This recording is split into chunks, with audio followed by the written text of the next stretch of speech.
Yeah.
Yeah, the lights are quite... It's quite intense. Yeah.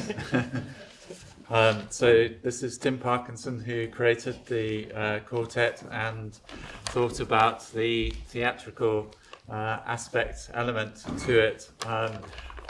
First of all, I won't ask you the obvious questions about the staging of it, but we invited you to be a Beckett Centre Creative Fellow because we knew of your interest in Beckett's work and enjoyment of Beckett's work. Could you say a bit about how you came across Beckett, first of all, and what it was that struck you about his writing? That's a difficult question. I mean, I probably I think I saw Waiting for Godot on TV when I was a teenager. And was probably the first instance, but then I had a radio production in the early 90s, I mean I knew of I didn't start reading Beckett's novels until after, you know, no, actually when I was a student I think I started, and I read them all. I started with Murphy. I started there. And worked through them more or less chronologically, you know. So, what do you think it is that really grabbed you about Beckett to have kind of followed through that reading? Oh, I don't know. It's something very indefinable. I mean, I know what it means to be now. I mean, there's something very special and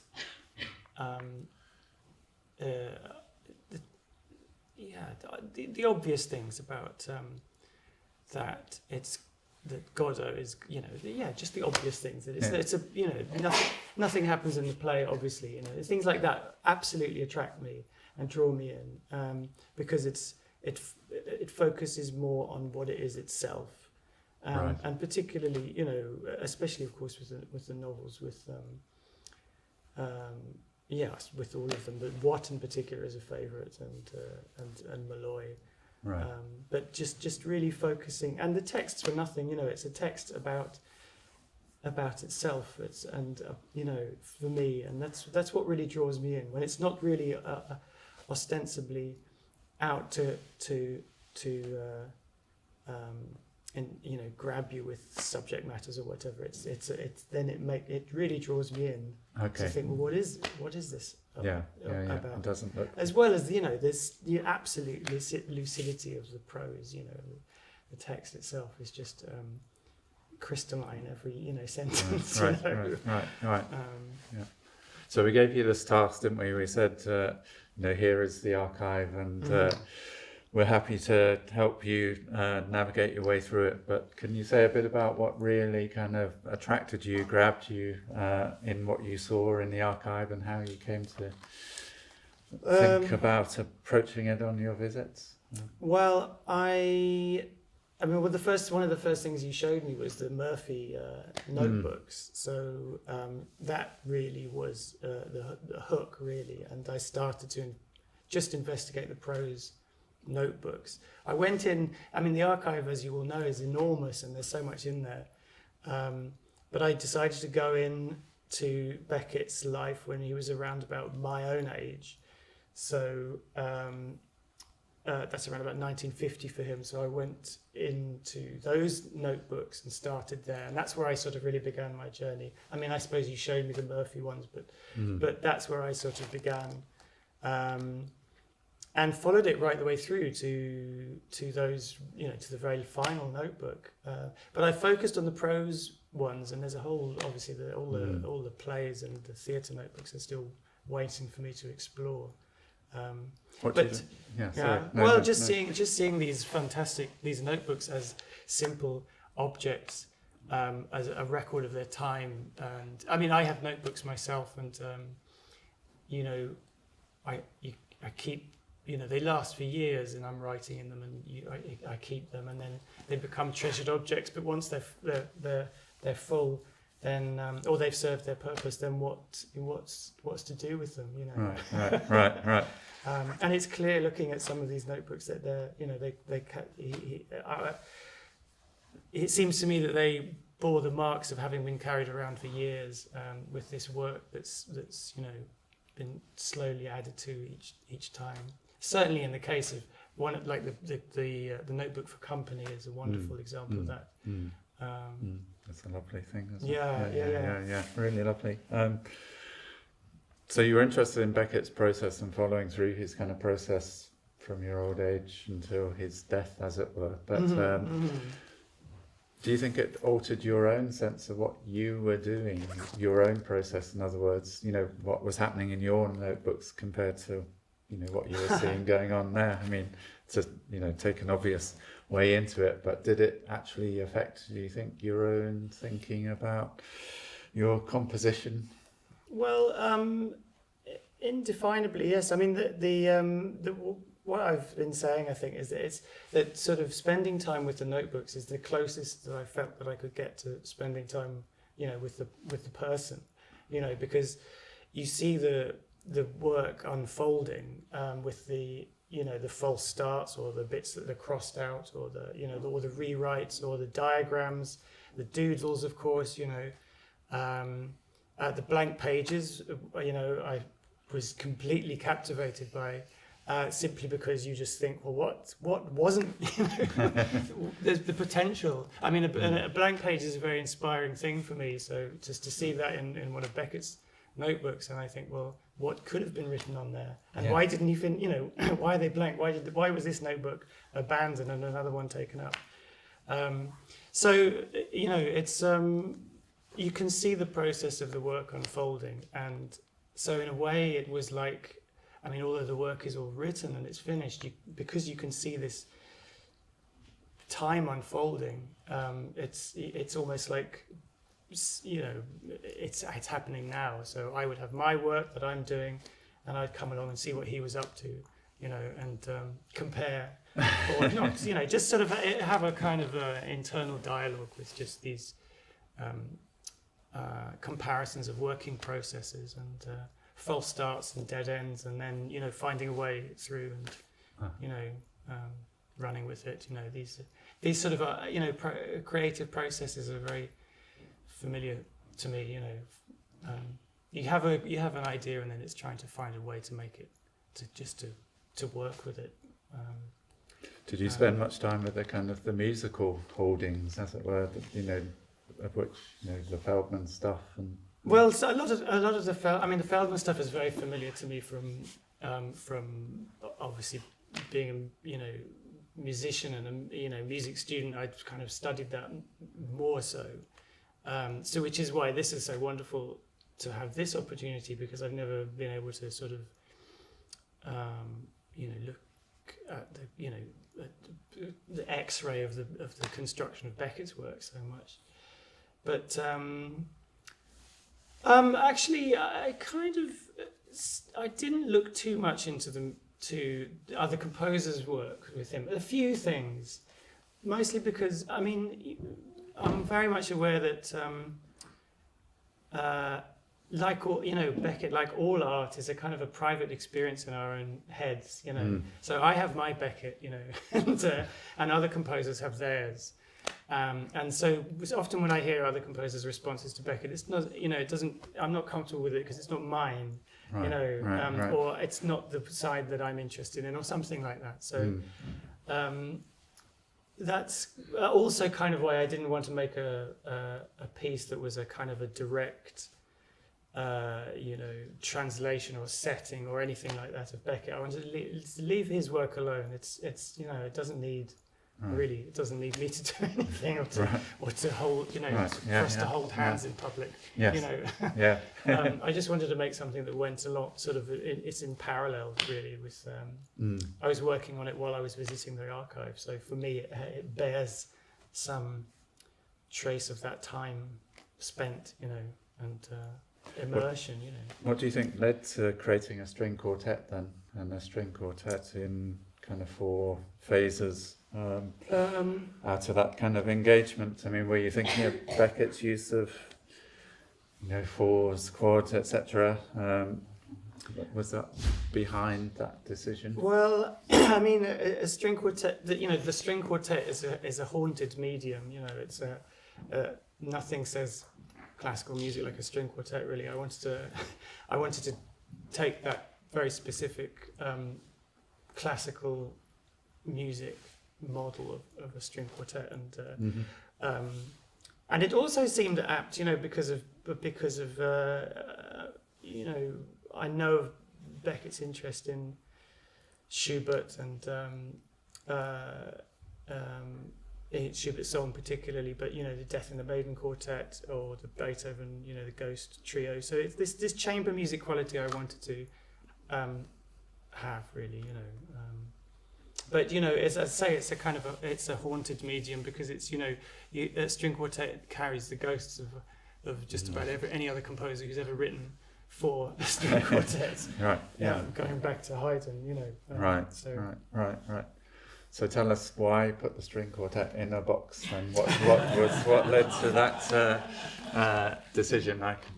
What moved you? I mean, I remember us talking about it at the time and when you were thinking about the idea, but can you say a bit more about how that idea evolved and developed? It's complicated and multi-layered, but initially, of course, the obvious thing is that I mean, visiting the archive all the time, everything's kept in boxes, and you know, on a very simple level, you know. And the company manuscript, as far as I remember, is a fantastic example of this because the notebook, because it's itself within a box that has been specially made for it. It perfectly fits. So.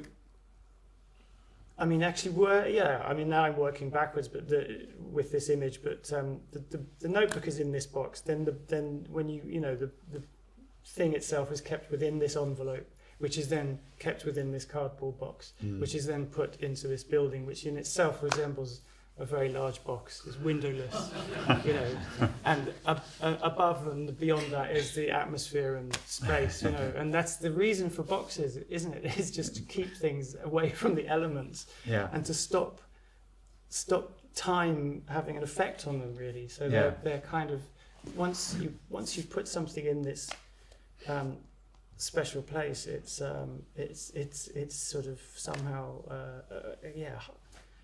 I wondered as well. Those kind of short pieces of prose, 60s and 70s, where you have kind of bodies in spaces and in, you know, the dimensions of everything are so kind of carefully worked out, and in a way you've kind of, with your kind of 4 moments when the sides come in and then the lid comes on, you're using that kind of sense of geometry almost and proportion. Well, that's why I said it's a sort of multi-layered answer, because that sort of hovering over the whole thing as well is all those references to, you know, white boxes in Imagination Dead Imagine, isn't it? And plus, you know, yes, of course, looking at the notebooks and quad, of course, the geometry of it, there's fantastic diagrams that are in a lot of these notebooks. And his working on, you know, squared paper, you know, it's all of these kind of images fed into the final image that you see. So do you feel that kind of theatre and music somehow kind of speak to each other in various ways. I mean, it's kind of, this is not the first piece where you've had a kind of theatrical element. Is that, what do you think the theatre element adds to the? I mean, well, music performance is theatre. It's it's performance. You know, before we even get to the words theatre or music, it's performance. So, you know, in a live constitution, you know, you can. I mean, I can choose either to close my eyes and listen, or to watch the musicians. You know, it's a multi-sensory experience. Whereas, you know, listening at home, you put on the CD or whatever, and it's a completely, it's just the music. So when it's a live situation, it's you know, it's something. It's theatre anyhow. Yeah. It's right. You know, so Okay. Yeah. in this case, it's so fantastic to be able to work with wonderful lighting, and you know, and this. We're in another black box, for example, as well. So it's you know, the image keeps multiplying. You know. Can you say something? When we met at the archive and we had conversations about what interested you, it seemed as though you were coming back as well, not just to kind of thinking about space and geometry, but also thinking about time and thinking about intonation. Were you feeling that some Beckett texts are almost like kind of musical structures in themselves? Oh well, around lessness, for instance, you.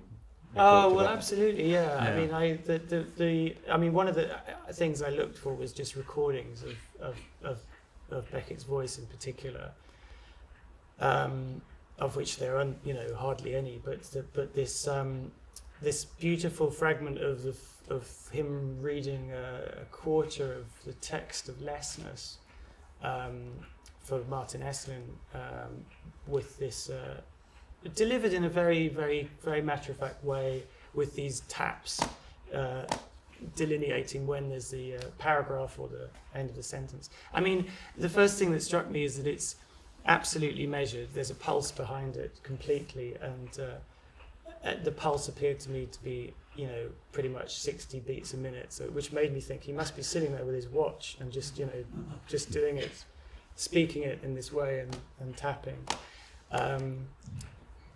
And what I found was that because it's only a quarter of the text, but I listened through to it I ended up listening through to it about 4 times in a row, and then realised, well, I've actually kind of done the whole duration of the thing, you know, because it's only a few minutes. I think it's about 4 minutes of tape. Yeah. So I just wanted to kind of hear more, but there is no more. That's all it is. So I just rewound the tape, listened to it again, and then found myself going back and listening to it again. And you know, Right. So. But yes, and then the final kind of performance that was the recording by the actors is of course much slower than Beckett's own version. It's about 40 beats a minute as opposed to 60. So from a musical point of view, it really made me quite aware of how, you know, in the background, how vital this is to so much of the text. Obviously, the theatre as well, with the sense of the duration and the timing. And that if there had been some other notation, you know, as opposed to just writing it down, I wondered what he would have done. He could somehow combine it with music, or musical notation or something. To, you know, it would have been, you know, fascinating to. But you know, this is one of those sort of conversations that I would love to have had. You know, right. Of which there are many. You know, right. But, Right.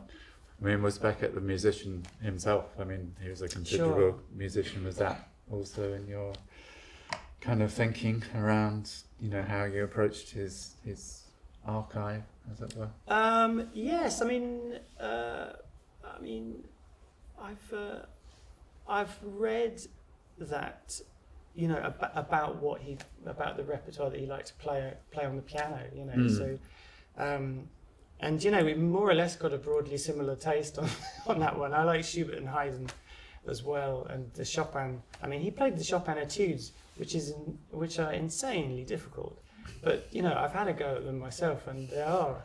I mean, I mean, again, there's another conversation I'd love to have had. Like, well, let's hear you play that. You know, you know, how did you get past this bit? You know, or something. Right. So, and I know in the archives there's a copy of a Mendelssohn song book, Song Without Words, a book of those, and actually I never got to take it out or wonder why it's there, Right. or whether that's what the provenance of that object is, for example, whether it was his own or something. Right. So Right. that's an unresolved thing I We haven't should even find out more about. looked at. Yeah. Yeah. Okay. Just finally, Tim, before I throw it open, do you think you'll create, as it were, more Beckett work in the future? Have you got a kind of impetus now, well, or something inevitably, that you'll come back round to it? Or? I mean, Beckett's been, you know, his shadow hovers over a lot of my work that I've done, you know, so, you know, but not just through getting to know the prose works, but through seeing the plays over years. But you know, when the letters started to come out, that was another kind of investigation that freshened up my interest again. And this has been as well this chance to sort of get you know, get close to those original materials. But the thing about Beckett for me is that he keeps me on my toes. You know, he's the kind of you know, the integrity and the, you know, the sort of infallibility and the, you know, I don't want to say purity, but I can't think of another word really, of approach.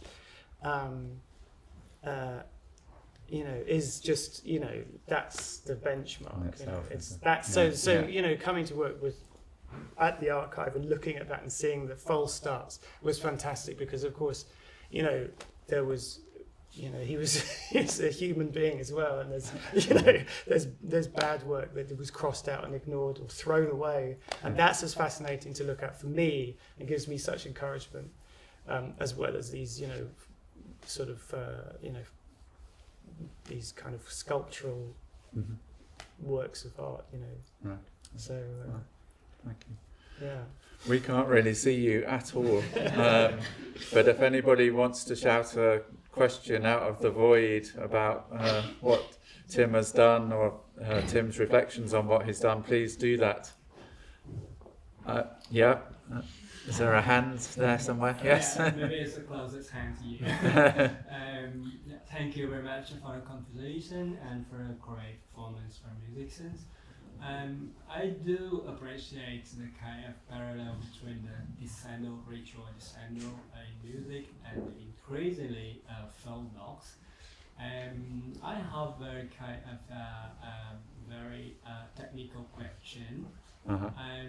When you close all 4 more than 4, 5, or 6 wands in the box, I find a kind of inner light inside the box. Is it intense or just a kind of technical light to frighten the score sheet? Yeah, 3 of the musicians were playing from iPads or tablets, which so it has its own obviously internal light. But there was one music stand as well. Otherwise, they were not in your intentional composition at the light. There was a tiny bit of bleed, out of light, but ideally, not really. It would have been, it should kind of completely disappear there. There's another very interesting movement at the end. In teacher study, all of us know about the 4th wand that divides from the stage and the spectators. And at the end, I have remarked that there's a kind of light, the intense light on this 4th wand, and it's kind of an illusion, because normally with the light we see everything, but at the moment when the light projects on the 4th wand, we see nothing at all. It's kind of very interesting, kind of fiasco in the performance. I really like it. And just the last questions. The highest note and you put in a composition. Was it on the violin, alto, or cello? On the violin, on the first On the violin. Okay. Yeah. Yeah. Uh-huh. Okay. Thank you. I think it goes up to an E above the treble clef. Yeah. That's a great question. That was the highest note in the piece, yeah. And it's somewhere towards the end. And the register of most of the writing is quite low and claustrophobic. Yeah. It's all around a common center, really. Yeah. So yeah, there's a few moments when it stretches apart, really, and at the end the solo violin is kind of more is Yeah, it's great. It's high note. You just like play elements in the whole composition. Thank you very much Thank you. for that question. Has anybody else got a question they'd like to ask? You talked about being parallel to Beckett. Mm-hmm. Is there any way in which the musical language tried to parallel the way that Beckett used textual language? Well, the origin, certainly the origin of some of the rhythms that I used were certainly informed by listening to him reading Lessness. But it's absolute. I immediately say it's absolutely not any kind of transliteration of it or of that at all. But just certainly the way that the text is read in a very dum kind of a way. I took that kind of that irregular rhythm as the kind of beginning, and it's a kind of a monologue that just doesn't stop at all. The kind of relentlessness of it was something which I felt. Well, I don't know. I wanted to do that, and I thought that it felt like there was a similar part of Beckett's world where that happens. In something like Play, for example, where there's just constant talk, or to an extent Not I, but Not I is a bit more kind of fraught, whereas the sound of in Play is a little bit more murmuring, and so with this, the rhythmic kind of thing. But it's essentially a monologue from start to finish, or a monody really. But there's a lot of shadowing of the lines, and overlapping, which blurs that kind of line. But basically, it's one big line from start to finish. Thank you. Probably got time if there is one more question that anybody has. I'd like to ask a question about movement, if that's okay. I think the performers have all gone, but can you say something about, presumably the form of what you've written shapes the labour that the musicians carry out? Mm-hmm. And I wonder whether when you're writing, envisioning the quality of that labour is something that is important, particularly in the context of this archive and this sort of creative output as well? In the context of the archive. Well, yeah, because you were talking about relentlessness of rhythm, Mm-hmm. and I'm not an expert on Beckett's work, but they seem to be characteristic things of a lot of his writing. Right. So Yeah. really, it's kind of about whether the sort of physical, material dimensions of the performance bodies, their relationship to their instruments, whether those kinds of things sort of were important here visually. More in terms of just how much they had to do. Because it's a kind of a constant line. It's shared between the musicians, and I sort of devised a way where there's always a solo, and then they kind of they play in unison, which really felt like they're holding hands at that point, and then there's a kind of an ensemble comment, and then the solo passes to someone else. So there's always these roles that play between a solo and an ensemble, and just by kind of working with those elements, I managed to sort of share the material out between them. So, but I think that the musicians did find it. It's quite a concentration thing that they had to to do. There's no real place where they can particularly relax. They're constantly counting.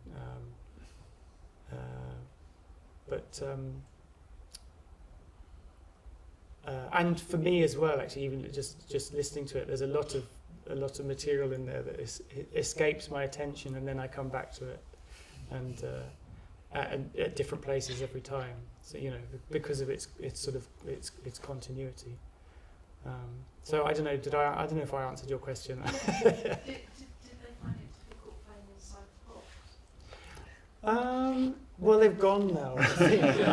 I'm not the best person to ask. One of them said in rehearsal, actually, that any musician who's ever practiced in a conservatoire is completely familiar with this feeling of being shut into a room somewhere. So it's important to say as well, isn't it? It's going to be premiered in London on Sunday without the box. Yes, so it's obviously something you did think could be, as it were, freestanding.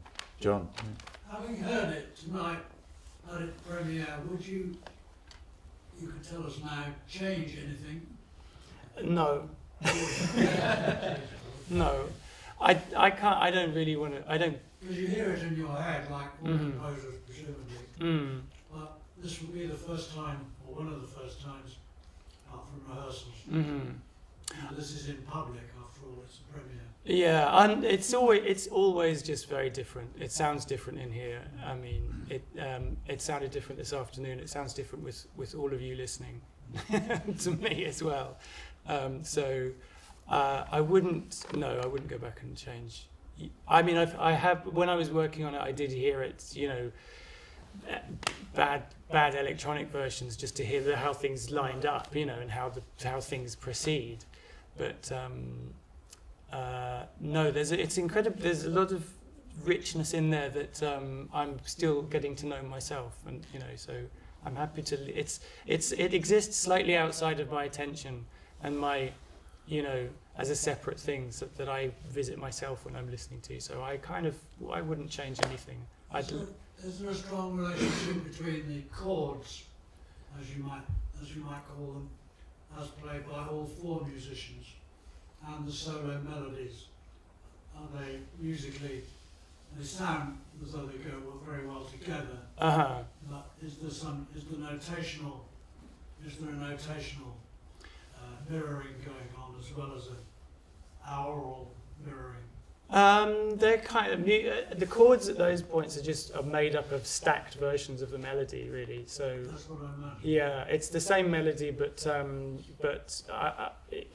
in most cases, when it sounds quite blurred, it's because they're playing the same tune in different rhythms in a kind of a heterophony. So you get this, you get this the line that just becomes blurred at that point. And I mean, it's tremendously difficult for them. And sometimes it's four lines that are always doing that as well. And there's one slightly ahead, one slightly behind, and it's all intentional,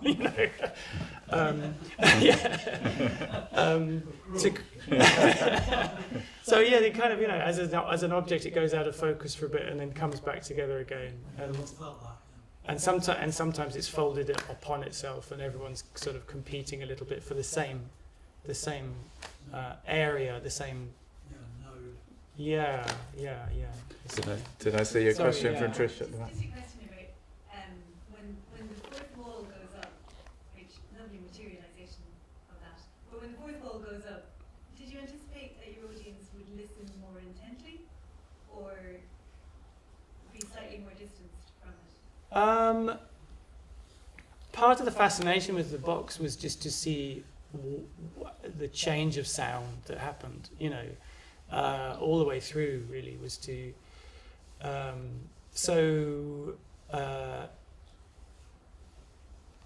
I mean, possibly that did occur to me while I was working on it, really, because you're not allowed to look at them anymore. Now you have to listen to them, So, and I don't know. Did you feel more? I'm not sure. But I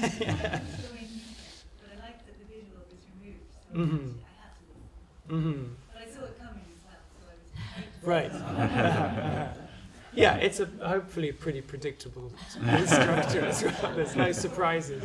At that point, did you consider doing it the other way around, starting with an inner box and then taking the box down? No, I didn't really want the happy ending. I mean, you know, it did occur to me, you know, working in the archive, this whole thing of just, you know, you don't put living objects into these boxes, you know. You know, so how would that be? On that happy note, maybe we should thank Plus Minus Quartet, and we should thank our student helpers and the technicians who have been working across the day to create a brilliant event here, and we should particularly thank Tim Parkinson. If you've got any further questions for Tim, there's a wine reception outside. Please do ask him anything that you want to there, but thanks for coming along. Thank you.